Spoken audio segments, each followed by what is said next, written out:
Hi there, welcome to Floating in Dreams. Today we're going to be ranking all the eyeshadow palettes I've tried so far in 2024.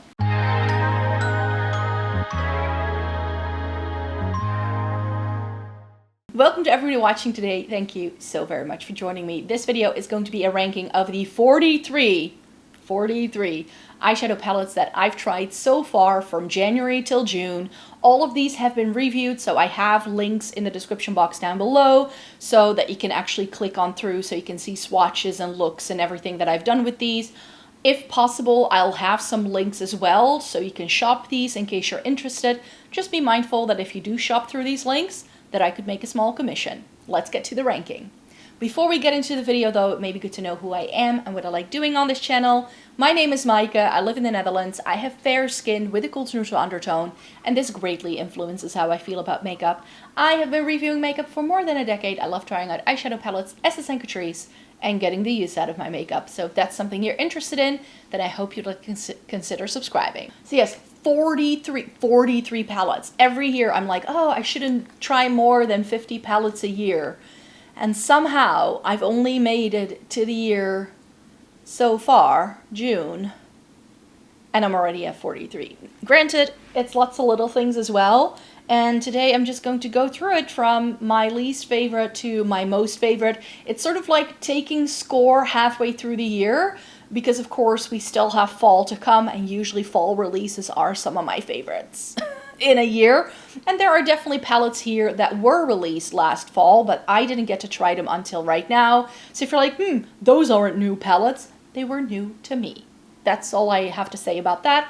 I'm going to try and go through this as quickly as possible. In spots 43, 42, and 41, I have these three puppies.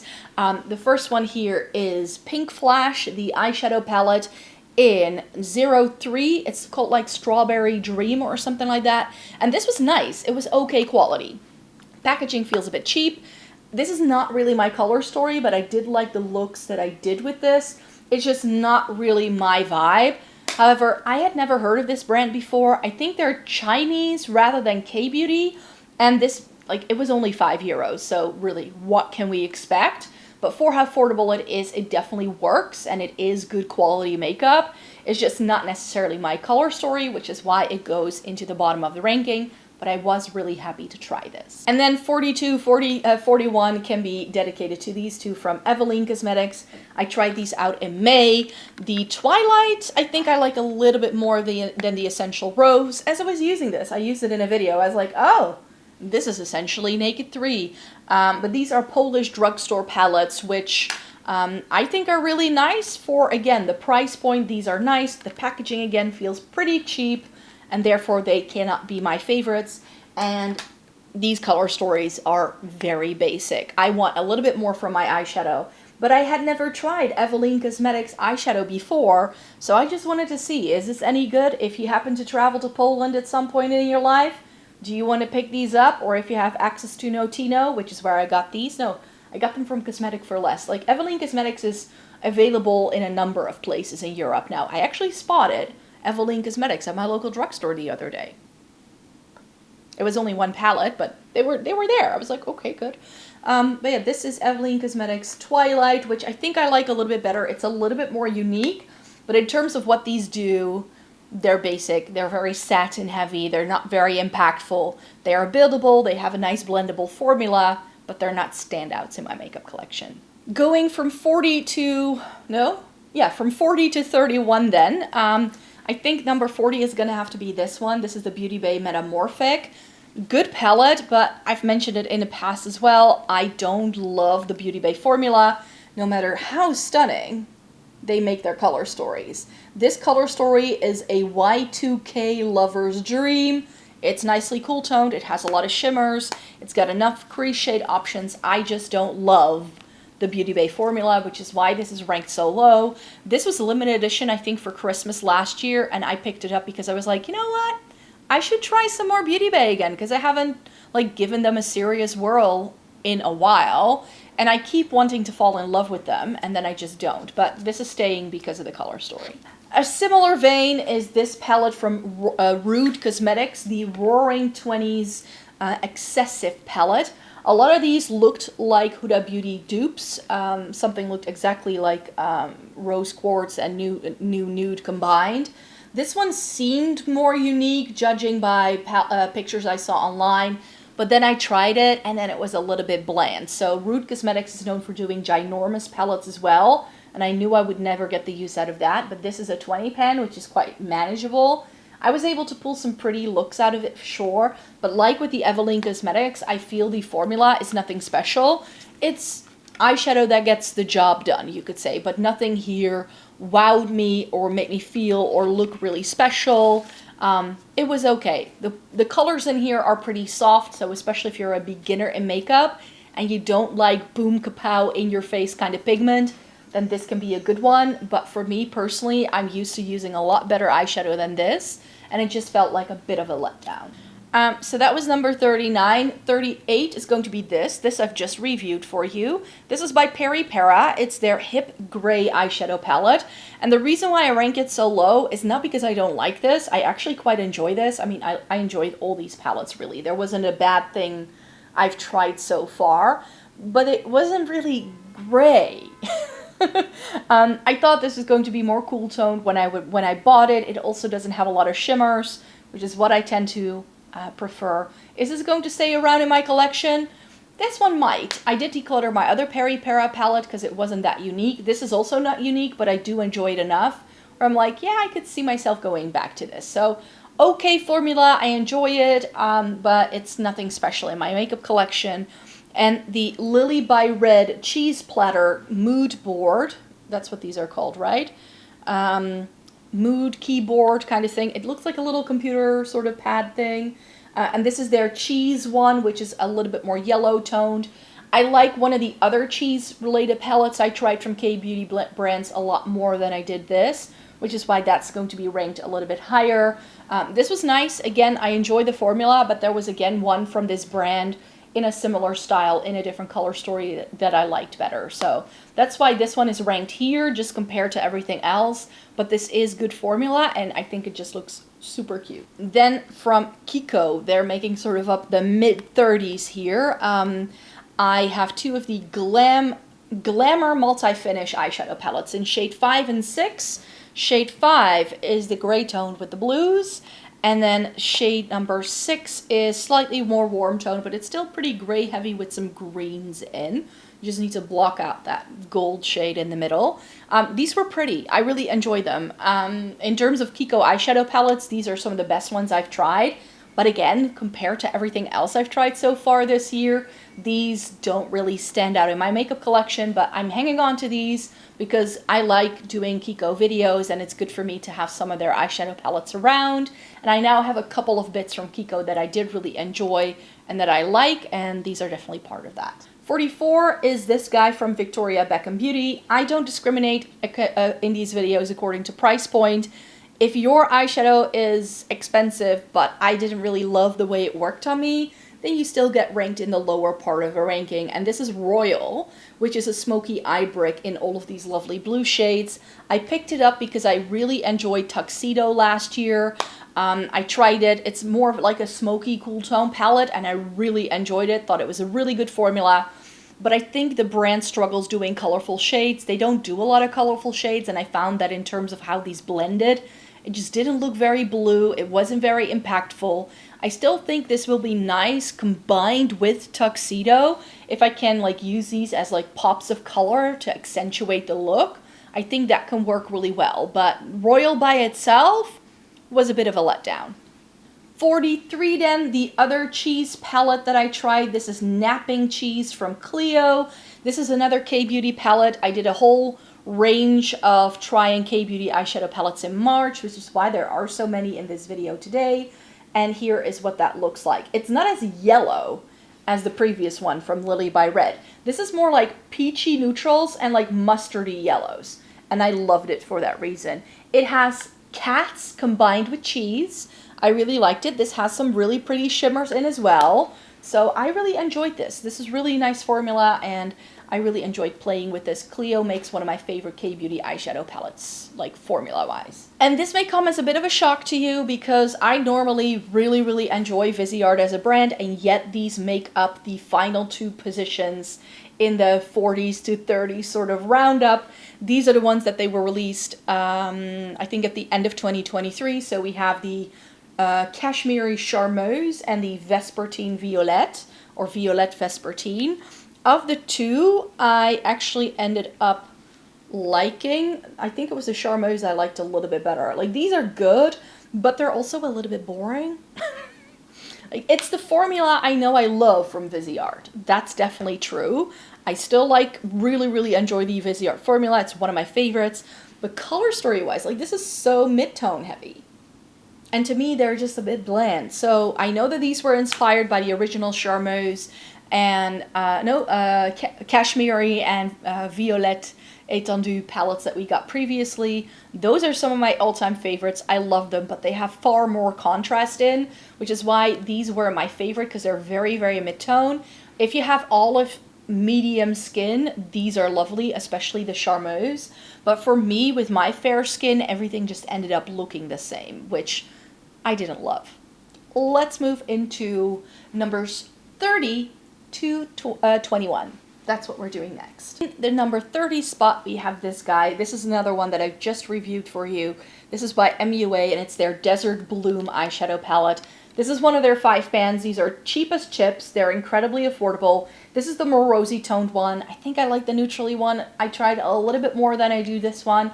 It's just a bit more versatile to me, but this was lovely. I do really enjoy the formula of these, which is why it does get ranked a little bit higher than some of the other things I've shown you so far. Next up, number 29 is the Lure by Blend Bunny. And Blend Bunny is a formula I do really enjoy. I don't love their color stories. I know the entire idea of the brand is to have this gradient, but for me, there's always something lacking in the palettes. You only get 1 row of shimmers in here, so that's what's lacking for me. I would love more shimmers. I don't need this many mattes, because guess what? If you have this dark shade and you blend it with the lighter shade, you essentially get the shade that's in the middle. If you know how to use brushes, you don't need this many shades to blend your eyeshadow, I feel. I also feel that with some of these, for instance, here in the teal section, this is far darker compared to this, so the depth doesn't always correspond with the brightness of some of the other shades, making them difficult to work together. So for the idea of this palette being super easy to work with, I don't feel that that's the case either. I just really enjoy the color story. That's why it's here. It's green, blues, purples with a pop of neutral and some pinks. I especially like this shade over here. That's the only reason why this isn't in like the bottom part of this ranking, and it's more so somewhere towards the middle, because I do really enjoy the color story of this more so than anything else. Next up is another palette I tried just recently, and I told you how I was disappointed with the Unearthly Dreamer palette. Is this a pretty palette? For sure. Similar to the Blend Bunny, I love the color story. It's super unique. The shimmers are lacking. The shimmer formula in here, this one here, and also this light pink, purpley pink, is just difficult to work with.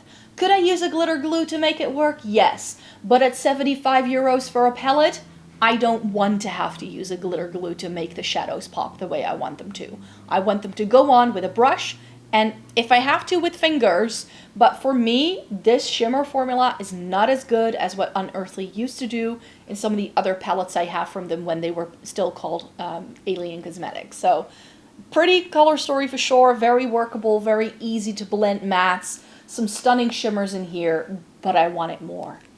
Next up is the first Romand palette, another K-beauty brand I love, together with Clio. Romand's Better Than palettes are some of my favorites in the K-beauty realm.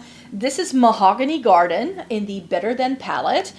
This has a chunkier glitter. I think this is one of their older style ones, but this does have 4 shimmers, which a lot of these only have 1 or 2. So we get some more shimmers, and I felt myself craving warm tones this spring, and this palette tied into it so nicely. But I know that in terms of warm tones, it's a phase. Spring, summer, I'm loving them this year. Probably next year, I want nothing but cool tones again. So I know this is going to be limited in what I can do, but in terms of like a good warm toned color story for someone with my complexion, this is excellent. So I can't fault it. Formula-wise, everything about it is nice. I just know that color story-wise, I'm currently loving my warm tones, but probably in the future I'll revert back to loving cool tones even more than I do normally. Like, cool tones are my go-to. We all know that. But this one, it's pretty, really nice, a little bit unique for me, and a really workable formula. Also in this section is the other Lilybyred. This is their Mood keyboard in Ash Mauve. That's what this one is called, and look at how cute this is. It's a little bit light perhaps for some people, but sometimes that's just what I want, and if I just want to go for that wash of color, this is really nice. It again looks like a little computer keyboard. How pretty is that? It has one really stunning shimmer here in the corner, and this does have a bit of shimmer impact, but not too much. It's a bit more subtle.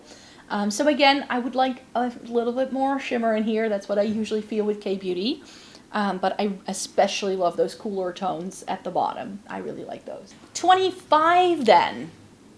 This guy, the Cold Moon from Ensley Rain. I do really enjoy the Ensley Rain products I've now tried. I tried 2 of their palettes. You haven't seen the other one yet because that one's still coming up.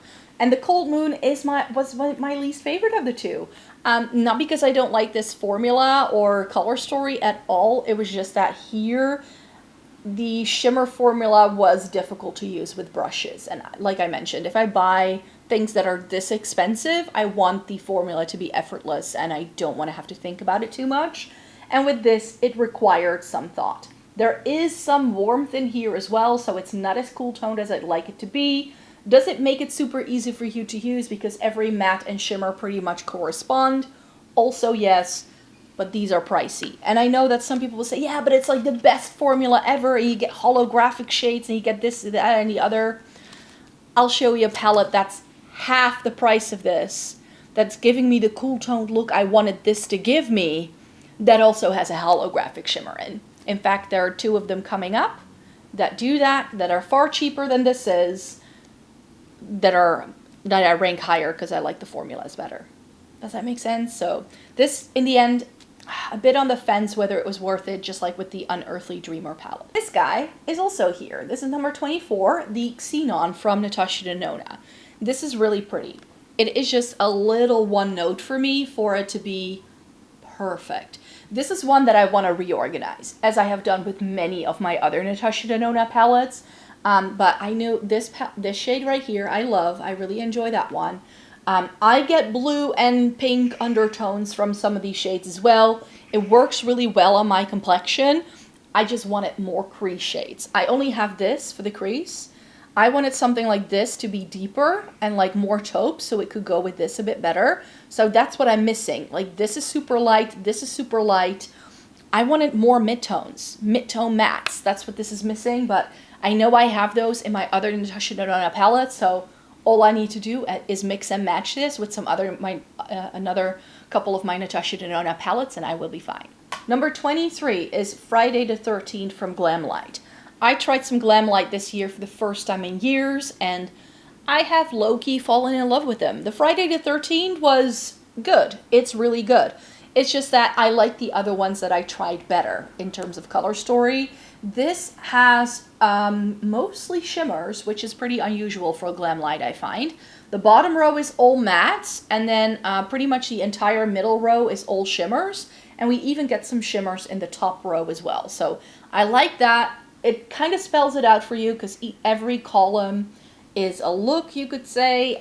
It's grungy, it's lovely.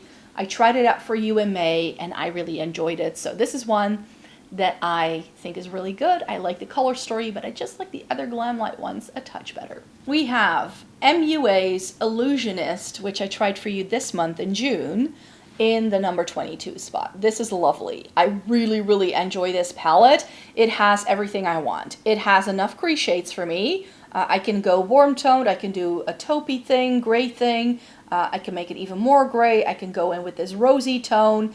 Everything in here pulls pretty cool tone on me though. Even something that looks quite warm compared to everything else, it's not that warm toned. It's got plums, it got steely grays, it's got things with a bluey purple undertone, and also this shade here, which just looks like a boring taupey silver.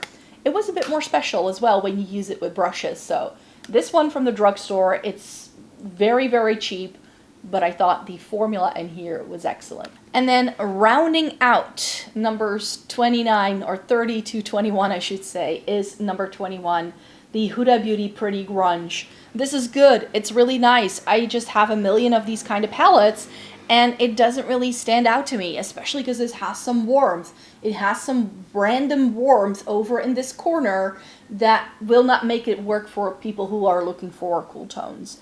Is this a grungy palette? Yes, for sure. The warm tones are over here, by the way. I can't look at myself in the viewfinder and point it out the correct way for you at the same time.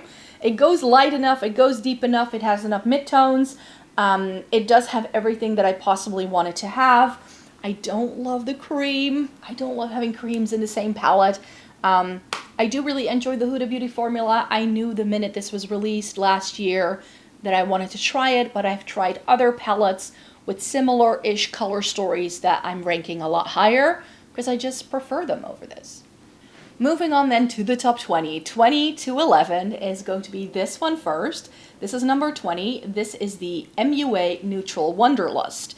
And this is a little bit better, I feel, than the Illusionist and the Desert Bloom, just because I like this color story quite a bit. It's very neutral heavy. It's very easy to use, and this is even cheaper than the Illusionist because these 5 pans are like, what, £3 at the UK drugstore?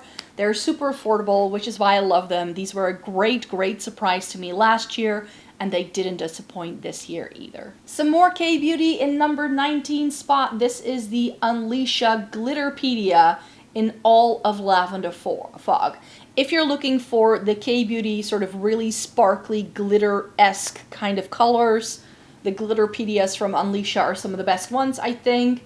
This is very sort of blah looking in the packaging, but if you're looking for that chunky glitter formula like the one in the middle, it's just really pretty. And I like the undertones in this as well. It's pretty cool toned, and K-Beauty is getting better at doing cool tones as well, so yay!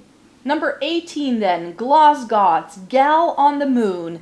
This was reformulated, re-promoted, something along those lines in the winter time. I'm not sure if you can still get these, but they reformulated their palettes. This has some multi-chromes in, and it's one of their effects palettes. I love the Gloss Gods effects palettes because they can really do something that other palettes cannot, but they definitely need other palettes to make them work. I tried using this by itself for sure. You can make it work, but since this is an all shimmer palette, it can be challenging to some. I have the Dancing in the Sky, which is mostly greens. There is a blue one coming up in a second, and I feel that this one is a bit more purple heavy, like jewel tone heavy, you could say. The multi-chromes are all right here, and this was nice, but I can definitely tell that the multi-chromes in here are a little bit drier than other ones I've tried from other brands. So they're not my favorite multi-chromes for sure, but I do appreciate the palette as a whole. Next up, we have the Warlock palette from Fantasy Cosmetica, and this is a color story that looks very much out there. If you look at this, you're like, what should I do with this? But hear me out. These shades, as vibrant as they look, they work. They play together really well. They're colorful and grungy, yet neutral at the same time. I can't explain it all that well. But these reds don't pull like vibrant reds on me.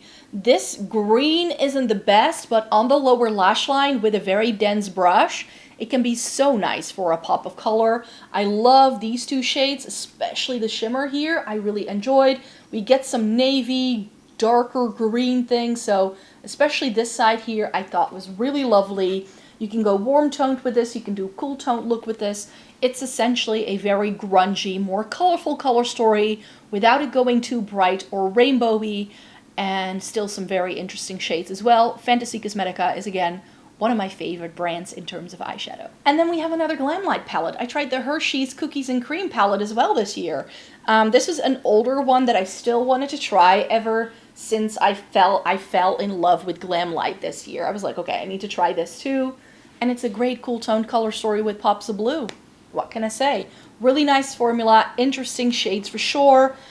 This like taupe number is really different and special, so that's why it gets to be ranked quite high in this roundup. Number 15 then is the Nomad Cosmetics Ghost Town USA.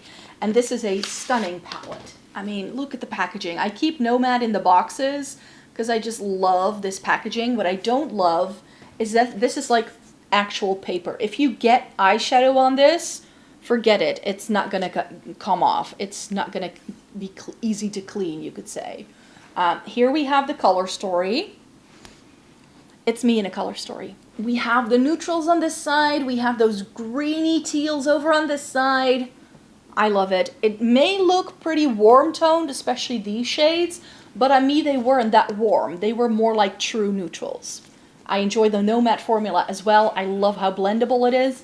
And if you're looking for indie eyeshadow, but you don't want it to be super impactful, then I think the Nomad one is like indie brand eyeshadow for beginners, because I think their formula is super blendable and buildable, very impactful, but not initially. You have to work a little bit harder, but that's why it's good for a beginner. Another effects palette from Gloss Gods then. This is number 14, The Color of Rain. This is stunning. This is essentially more blue heavy than some of the other things. I don't love this peachy shade, but you can see what happens if you leave that out. These are really stunning. This is essentially a multi and duochrome palette. You get a black so that these shades have something to work against, because if you do a deep, like if you put a deep base, a dark base under these kind of shimmer products, they're gonna look very differently. So this is really because of that one black matte. You can really sort of play with this, and you don't necessarily need any other eyeshadow palettes like I felt with the Gal on the Moon. With this, you can really use it as a standalone palette, and it's going to look differently every time, depending on how you use the black with your look. A surprise to me was how much I love this one, the Be Perfect Gravity palette. I've compared this to some other palettes that I feel have a very similar color story that are a lot more expensive than this, but those are still coming up because I do prefer them formula-wise. But this is nice. It definitely is affordable makeup. You can tell that this makeup isn't super expensive, but I had never tried Be Perfect before as a brand, so I was like, might as well. It's cool tones. It does have some warmth, so it's not super cool, and it has some really pretty shimmers. I just wish there were more of, but I love this color story, which is why it gets to be ranked so high. Number 12 is the ColourPop Cloud 9. Remember what I said about there being affordable eyeshadow in here that also do holographic shades? Meet Cloud 9. This shimmer in the top here is a holographic shimmer. So you don't need to spend 100 euros for a palette just to have holographic shimmer in your palette. This is very light though, and it doesn't have like the sort of subtle pops of color that the Ensley Rain has. The Ensley Rain is far more unique color story-wise, I feel, but formula-wise, I just prefer this one, and formula is always far more important to me than, you know, I want the color story and the formula to come together, you could say. Very nice, blendable shades. This is one of the good ColourPop palettes in my collection, which is why I haven't had the urge to rearrange this. And finally, number 11 in this section is the Ghost Face Lives from Glamlight. This is the palette that got me back into Glamlight. I did not like Glamlight until I tried this, and let me tell you why. I mean, all of these palettes are essentially going to look the same that are in the top 10 as well, because this is a cool toned lover's dream. It's light enough, it's got enough shimmers, it's got interesting shimmers as well, like some of these are duochromes and they have a flip. This is really pretty. I love this taupe shimmer it has. It goes super deep, it also goes super light. I think this has enough contrast to make it work on so many different skin tones. If you love cool tones and you haven't tried this one yet, and you want to try the Glamlight formula, try this. Number 10, Lens of Enchanted by Ensley Rain. As I told you, I don't dislike the Ensley Rain formula. I just thought color story-wise and blendability-wise, this worked for me better than the Cold Moon because it had fewer of those weird flaky things that you can barely pick up with a brush. So I ended up liking this one just a little bit better of the two. I also like the round pans, weirdly enough. This has jewel tones and pastels. It's blue, greens, and purples, my favorite colors on the planet for eyeshadow. And this, again, it just spells it out because every column is essentially a look. You get something deep enough, you get something light enough, you get enough shimmers, because just like with the Cold Moon, every matte comes with a corresponding shimmer. You could use it as quads, you can use it as 9 pans, you can do everything with this. If you want just one blue, green, purple palette to trump all other blue, green, purple palettes, maybe give this a whirl if you are willing to spend that kind of money. Again, I'm still on the fence really recommending Ensley Rain just because they're that expensive. Number 9, Romand Dusty Fog Garden, because when they do something that's this light and it's like borderline grungy, which is difficult to find in the K-beauty realm, but this is so nice. I really enjoy that bottom row. This top row has some mauve tones in. It's really pretty, but it's all matte. Not my favorite, but for an all matte palette, Chef's Kiss. This is really lovely. I really enjoy this. This is, again, that Romand formula I know I love. This, together with some of the K-beauty single shimmers I have, Chef's Kiss. Number 8. LH Cosmetics Aim Higher. This is really lovely as well. It's another cool tone palette. You get some taupes in here, a little bit of warmth, and this may look like a yellow, but I'm not sure if you can see when the light hits it, what happens to it, but it definitely has like a blue flash to it. It's more of like a transparent base, and it doesn't look yellow on the eyes at all. And other than that, it's like a taupe and gray palette. Sign me up. Number 7. Glamlight Chucky, what's this called again? Crazy in Love palette. And this is the one that blew me away. This was on the wish list for the longest time. It was sold out all the time on Monolith, so I couldn't get my hands on it. But color story wise, I just love it. So many people, when I talked about this in a new makeup releases, were telling me that this would be too dark for me. This is not too dark for me because I have crease shades that I can make work for my fair skin. And as long as I have a crease shade that works and I have shimmers that work depth-wise, I can make it work. And this is essentially like plums and grays and reds, and it's so yummy and grungy. And this is what you get if you combine the Ghostface Lives, I feel, together with the Friday the 13th, which is why I rank those a little bit lower, because I feel all the best parts of those two Glamlight palettes come together in this one. Number 6. The Wizard palette from Fantasy Cosmetica. This is so good. I really enjoy this. It's not blue, greens, and purples, but it's blue, yellows, and purples, kind of. This is a little bit more purple. It also has a holographic shade in here. Really pretty. Again, Fantasy Cosmetica is one of my favorites for a reason. I think they just do some of the best color stories with just having 9 pans.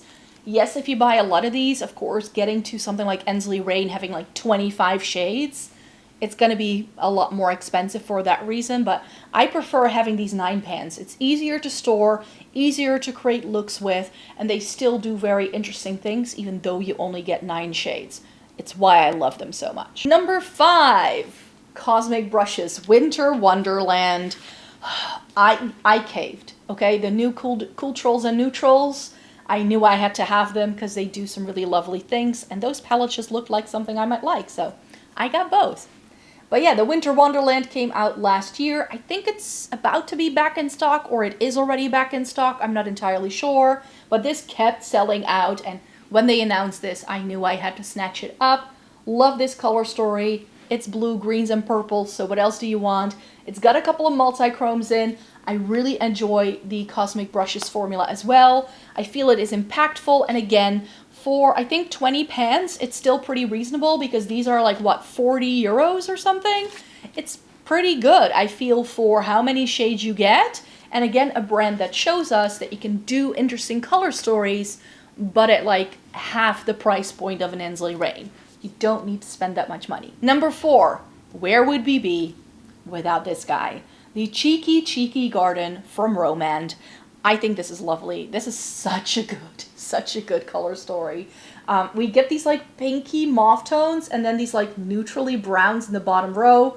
We only get 1 shimmer, but when I reviewed this for the first time for you, I said how I didn't mind this being so matte heavy. Because we get the different undertones in the matte shades, I feel it still works really well for me, and I really enjoyed the looks I did with it.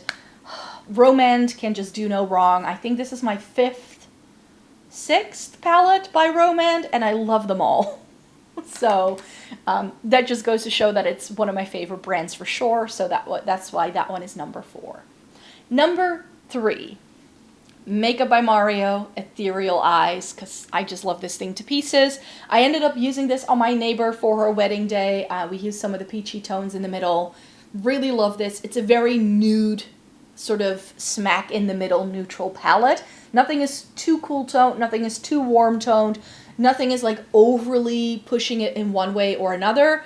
These things look like they have a red undertone, but on my complexion they pull a little bit pinky, so this works perfectly for me. And when I tried this, I was like, yep, this is a formula unlike anything else I've ever touched. Very often with eyeshadow, because I've tried so much over the years, just by touching it, I can like tell, is this going to be a nice formula, yes or no? Is this a formula I've seen before, yes or no? And with the Makeup by Mario, I was like, this is unlike anything I've ever seen. There aren't a lot of shimmers, but they layer so beautifully over the mattes that you have so many options to mix and match. Truly a makeup artist kind of palette, which I'm not, but also great for everyday people, I find. And it's the reason why I didn't buy the new Neutrals palette he came out with, because I have this one and I'm really happy with it. Then we have Natasha Denona, I Need a Nude. This is number 2, which I just really enjoy. This is such a great neutral palette. I know I told you about the Xenon saying I need something else in this palette, as I have done with so many of my other Natasha Denona palettes, but this is the first Natasha Denona palette that I don't feel like reorganizing. I don't want to pull this apart. I think it's perfect. It's light enough for me. It's deep enough for me. It has everything I need. This looks really peachy, but guess what? They pull pink on me, so I'm really happy. So this is just really, really lovely. This shade in the middle is just life. This is so many gorgeous shimmers. Every look I did with this made me feel good. It just did. It just did.